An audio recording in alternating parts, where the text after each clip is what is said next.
শুভ সকাল। আমার প্রতিদিন চ্যানেলের আরেকটি ভিডিওতে আপনাদের অনেক অনেক স্বাগত।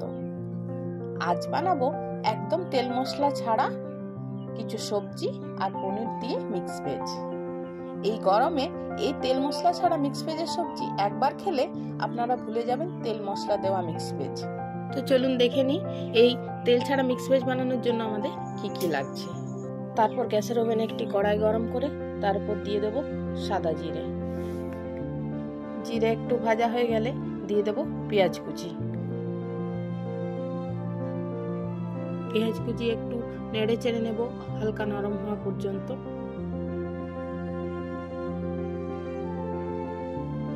পেঁয়াজ নরম হয়ে গেলে দিয়ে দেব টমেটো কুচি। তারপর আবার একটুখানি নেড়ে নেব।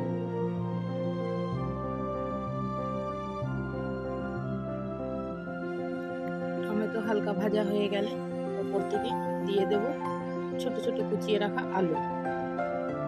আলু আবার একটু ভেজে নেব।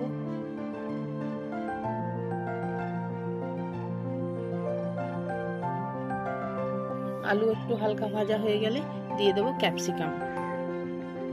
ক্যাপসিকাম দিয়ে দুবার নাড়িয়ে নেব। তারপর উপর থেকে দিয়ে দেব কাঁচা লঙ্কার কুচি। এরপর এটি কন্টিনিউ হালকা হাতে হালকা হালকা জলের ছিটে দিতে দিতে নাড়তে হবে যাতে নিচে লেগে না যায়। কন্টিনিউ একদম হালকা আছে নাড়তে হবে। এরপর হালকা নরম হয়ে যাওয়ার পরে দিয়ে দেবো অল্প হলুদ, স্বাদ মতো লবণ। আপনাদের ইচ্ছে হলে এর সাথে আরো অনেক কিছু সবজি দিতে পারেন, যেমন ফুলকপি, গাজর, বিনস, সবকিছু সবজি দেওয়া যেতে পারে। আচ্ছা, এই সবজিগুলি অ্যাভেলেবেল ছিল তাই দিয়েছি। যদি আপনারা চান এগুলিও দিয়েও বানাতে পারেন। তারপর হালকা জলের ছিটে দিয়ে দেব এবং ঢাকা দিয়ে দেব।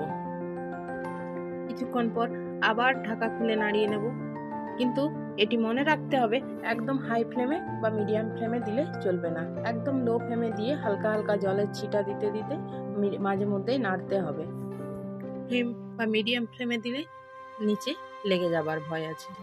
তারপর যেই সবজি সেদ্ধ হয়ে যাবে দিয়ে দেবো 200 গ্রাম পনির ম্যাশ করে। তারপর খুব ভালোভাবে পনির সবজির সঙ্গে মিলিয়ে নেব। পনির খুব ভালোভাবে যে সবজির সঙ্গে মিলে গেলে উপর থেকে দিয়ে দেবো অল্পখানি চিনি আর অল্প গোলমরিচের গুঁড়ো।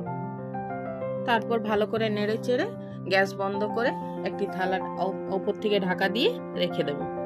কিছুক্ষণ পর ঢাকা খুলে গরম গরম রুটি, পরোটা বা নানের সাথে পরিবেশন করুন। এই গরমে তেল মশলা ছাড়া এই মিক্স ভেজ একবার বানিয়ে খেয়ে দেখুন।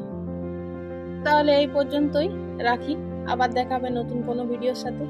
আপনাদের যদি আমার ভিডিও ভালো লাগে তাহলে একটি লাইক এবং আমার চ্যানেলটি সাবস্ক্রাইব করে নিচের বেল আইকনটি প্রেস করে পাশে থাকবেন।